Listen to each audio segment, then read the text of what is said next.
Hola, como dije en el vídeo introductorio, en las 3 primeras lecciones de este curso de Teoría del Derecho me he referido a los radicales antropológicos que fundamentan la existencia del deber jurídico como un fenómeno vital característico de la especie humana. A partir de estos radicales se puede entender,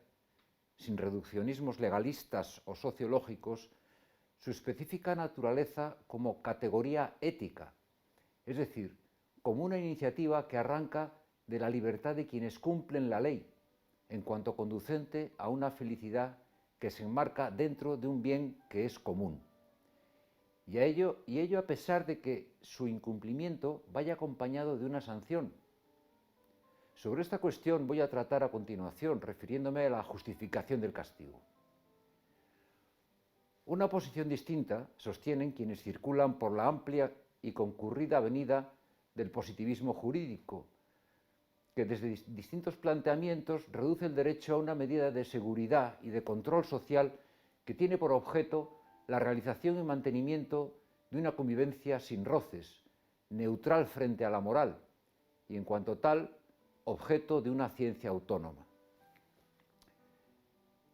En el vídeo anterior se constató la radical dependencia del individuo del sistema de cooperación social del que forma parte, en cuanto en sentido último, dicho sistema se constituye como un vínculo necesario mantenido por el uso de la fuerza, en el que rige la divisa obedece o muere. Expliqué también que la legitimidad de un orden de poder sustentado en el uso de la fuerza se fundamenta en su carácter representativo. Solo cuando el ejercicio del poder asume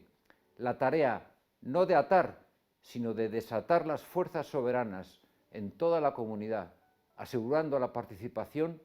dicho régimen necesario de cooperación se constituye como un orden político de autoridad y subordinación, alternativo a uno despótico de sumisión y dominio. La comunidad estatal se constituye así como una estructura de poder que se nutre de la libre aceptación de quienes lo integran, en cuanto actualiza lo que sus ciudadanos quieren para su comunidad y que en las democracias modernas se manifiesta formalmente mediante una técnica racional regulada por la ley consistente en la votación y elección de quienes han de ejercerlo. Consecuentemente, la tarea primordial del Estado, que se corresponde con la medida de aceptación de su autoridad por los ciudadanos, es el empeño progresivo en realizar la justicia mediante la implantación de un orden jurídico positivo, tanto en el ámbito del derecho privado, que es el campo propio de la justicia conmutativa, como en el ámbito del derecho público, regulando la participación de todos en las determinaciones del poder y mediante una justa distribución de la productividad social. Pero la vida de un Estado inspirada en esta tarea primordial de realizar la justicia dista mucho de ser el reflejo de una comunidad perfecta, en la que se dieran en grado sumo lo que podríamos llamar las virtudes sociales, como son la aspiración al honor, como consecuencia del empleo a fondo de la propia capacidad en beneficio del bien común, el sentido de piedad al hogar, al paisaje nativo, al idioma y a la patria, que están en el origen de la vida y de la formación adquirida, con los que existe una deuda impagable, la gratitud, que lleva a corresponder a los favores recibidos, y evidentemente la ciudadanía, ejercida con un respeto hacia los demás que tiende a la amistad y favorable al cumplimiento espontáneo de las leyes, como manifestación de un orden justo de poder. Es evidente que un orden social generado a partir de estas disposiciones no habría ningún lugar para el uso de la fuerza. Contrariamente, la vigencia del derecho exige con frecuencia violentar la libre actuación de las personas mediante la sanción y el castigo en refuerzo del cumplimiento de la ley y para proscribir las fuerzas autodestructivas que generan conflicto y amenazan la consistencia de la vida social. Por ello, de manera concluyente, hay que afirmar que el Estado necesita hacer uso de la fuerza para mantener un orden justo de poder. Y ahora debemos de preguntarnos, ¿cómo se concilia esta violencia potencial del Estado, enfrentada con frecuencia al ejercicio de la libertad, con el hecho de que su vida y su existencia radique en el querer concertado de quienes lo forman? Para resolver este enigma se puede aducir que si el origen del Estado está en el hecho de una violencia preestatal no legitimada, en el principio era el terror, dice Leo Strauss en su meditación sobre Maquiavelo, una violencia con la que un pueblo conquistador sojuzga a un pueblo indígena. Y a partir de ella surge el Estado, cuando los dominadores transmutan su conciencia de dominio en la posibilidad de ejercerlo para implantar la justicia, manteniendo, sin embargo, para ello la fuerza. Si esta mutación interna se produce en quienes ejercen el poder, dando origen a una convivencia política no dominadora o tiránica, al ciudadano, con una conciencia política madura, se le puede exigir también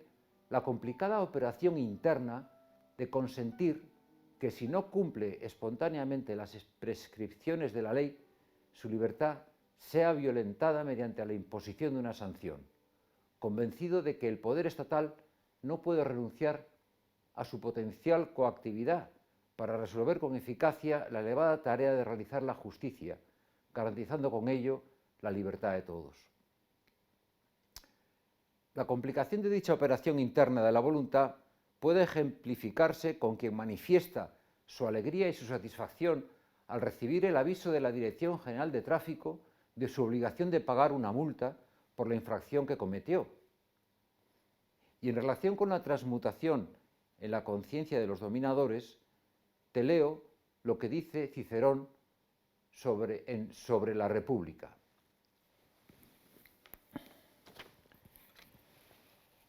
Nada hay de lo que se hace en la tierra que tenga mayor favor cerca de aquel Dios sumo que gobierna el mundo entero que las agrupaciones de hombres unidos por el vínculo del derecho, que son las llamadas ciudades. Estas consideraciones afianzan el convencimiento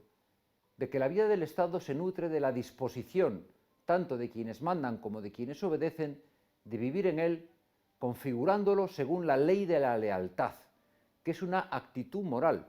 una ley de vida que rige desde lo hondo de la libertad, no una regla que emane del orden jurídico. Con ella, los ciudadanos aceptan el poder del Estado sobre sus vidas y su libertad, y su derecho a declarar la guerra y a castigar. El motivo de esta aceptación proviene de que si es cierto que el cultivo de la propia identidad pertenece a una esfera cultural que es transpolítica, no creada por el Estado, el buen ciudadano reconoce que sin la protección del Estado ello no habría sido posible. Además, el ciudadano ha de considerar que sólo mediante un derecho que disponga de la fuerza del Estado para ser eficaz se mantiene la seguridad, haciendo posible su libertad y su dignidad y las del resto de sus conciudadanos. La ley de la lealtad refleja la medida de nuestra obligación con el Estado y en cuanto a actitud interna de quien vive en el Estado, según una conciencia política madura, justifica la consideración del castigo como una expiación necesaria que mira al arrepentimiento, no a la aniquilación, de quien ha roto la lógica de la coexistencia jurídica y ha hecho irrumpir la anarquía en el orden de paz asegurado por el derecho. Así, la ley de la lealtad al Estado, a pesar de su ejercicio ocasional de la coacción y la fuerza, es la disposición que ha de alentar tanto a los que gobiernan como a quienes son gobernados. En este sentido, es clarificador el texto del profesor Kuhn que dice: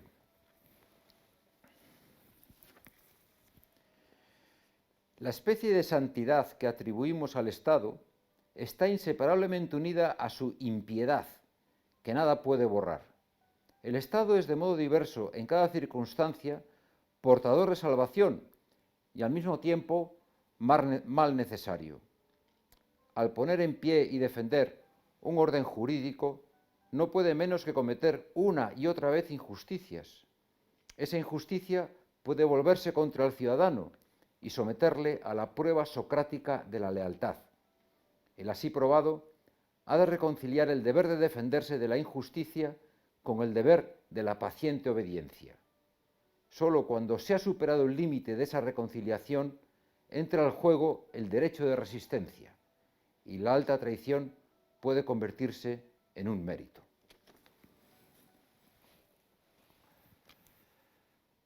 Desde otro punto de vista, Hegel no desatina cuando maneja el argumento de humanidad referido a la sanción penal. Este pensador se refiere a la pena como un derecho inherente al delincuente mismo, como condición de su reconocimiento como ser libre y responsable,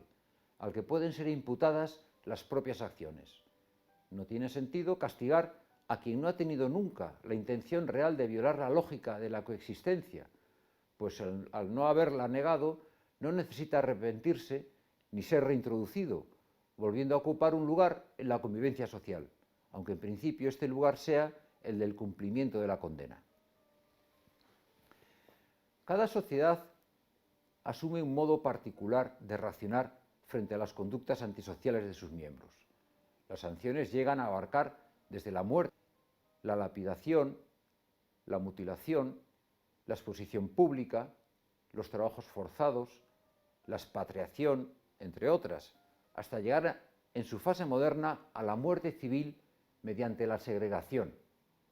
el aislamiento del delincuente como terapia para sus males, que marca el inicio de la prisión. La puesta en vigor del Código Penal francés en 1810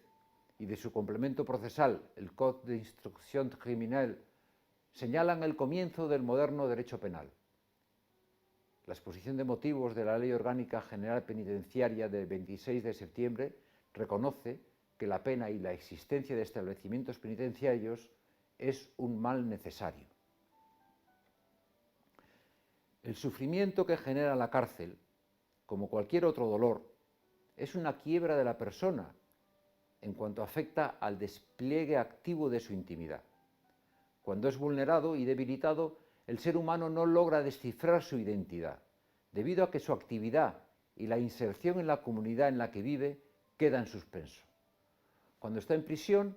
el individuo se encuentra en un mundo cultural mostrenco y sin sentido, como es el carcelario, en el que no puede desarrollar su original personalidad. Por ello, el sufrimiento es un estado personal y no una mera situación particular de origen contingente, derivada de la ejecución de la pena, como podría ser un viaje turístico. Robert Spemann indica que allí donde no se acierta a integrar una determinada situación dentro de un contexto de sentido, allí comienza el sufrimiento. Con ello, la conducta penal se ve como un medio de expiación que se dirige al libre retorno a la comunidad jurídica de quien la abandonó, pues busca su arrepentimiento por el daño cometido. Este momento de la expiación se realiza en el sí que el condenado pronuncia respecto de la pena impuesta, un sí que habrá de anteceder al padecimiento de la condena, pero que puede ser también su resultado. Y esta sumisa aceptación del orden que conculcó presupone la negación del propio yo en cuanto sujeto de una fechoría. Esta autodestrucción del yo en la confesión de culpabilidad en que consiste el arrepentimiento es la condición insustituible de una auténtica reinserción. En la actualidad, sin embargo, esta idea de la expiación, fundamental en el derecho penal y en la institución penitenciaria,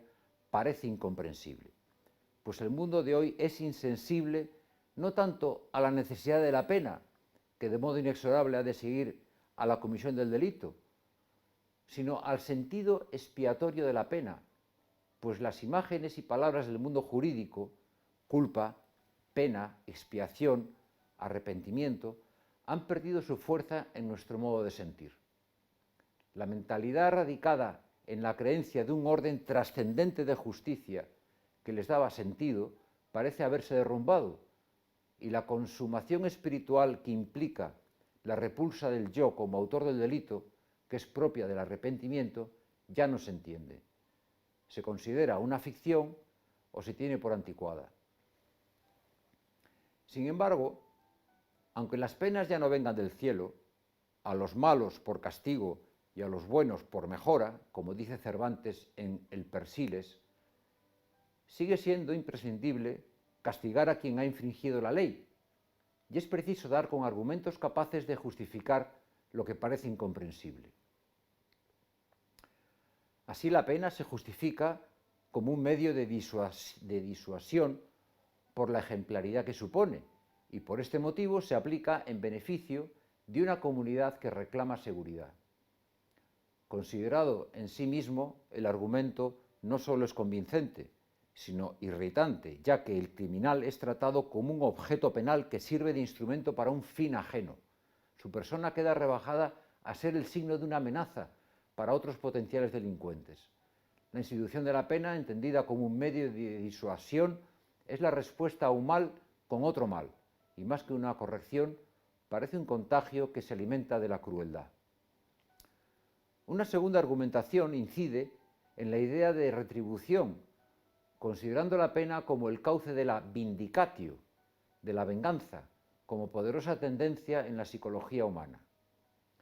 Para evitar su explosión privada mediante la autodefensa, el poder público ha de abrir una válvula de escape, y así se justifica la necesidad de la pena como institución jurídica. Pero se puede contraargumentar que, aunque en la sed de venganza se oculte un afán de justicia, no es menos cierto que una justicia penal que deja rienda suelta al afán de venganza conduce inexorablemente a abusar de su poder jurídico. La justificación pedagógica de la pena como medio de educación y reinserción del penado es un tercer argumento que está en el justo camino, al que me he referido antes, pero está expuesta al constante peligro de salirse de él. Esto ocurre cuando la educación mediante la pena se convierte en educación con ocasión del cumplimiento de la pena.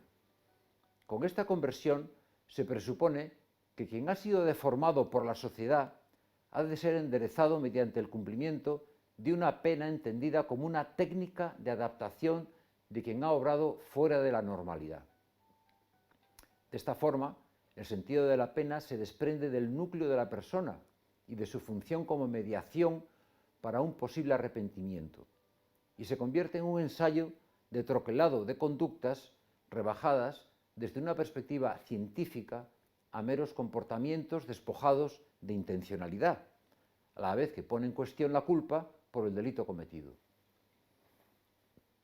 Consecuentemente,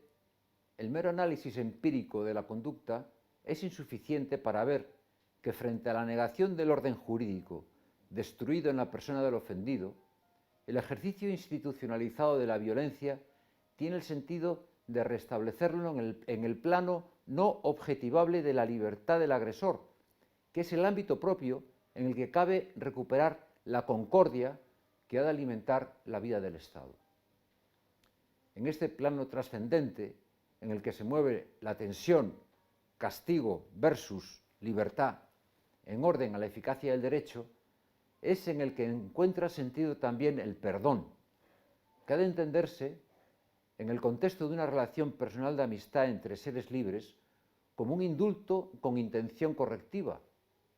El perdón sería irreal si negara la existencia de la ofensa, como tampoco habría perdón si éste se identificara con la comodidad o la indiferencia. En ambos casos, el perdón sería la negación de la amistad o la confirmación de unas relaciones hipócritas. Termino aquí esta explicación concluyendo que debido a la vinculación que existe entre el orden jurídico y el orden político de poder y subordinación, el deber de cumplir la ley es una exigencia moral propia del ciudadano con una conciencia política madura, que incluye la aceptación del uso potencial de la fuerza para hacerla efectiva en los casos de desobediencia, sin que ello pueda considerarse el establecimiento de un límite al ejercicio de la libertad. Adiós.